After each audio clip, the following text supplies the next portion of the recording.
Efectivamente, o Grupo Parlamentar do Bloque Nacionalista Galego no Congreso dos Diputados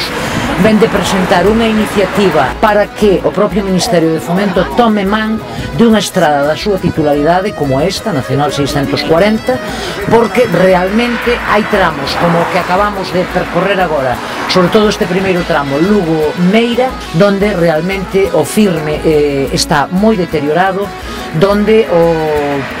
os tramos son totalmente irregulares e donde, cando chove, que suele ser bastante a menudo, verdad, no noso país, pois se forman bolsas de auga que se convirten nun verdadeiro perigo para a seguridade vial. Nós, con esta iniciativa, queremos, en primeiro lugar, chamar a atención do Ministerio de Fomento, decirlle que Lugo e a súa comarca tamén existen, e instámolos tamén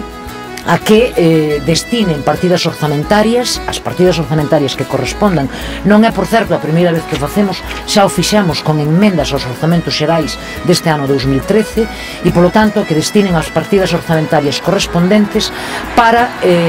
arranxar, para amañar unha estrada que absorbe neste momento gran parte do tráfico de toda a Terra Chá e gran parte tamén do tráfico que ven da Mariña e de parte de Asturias.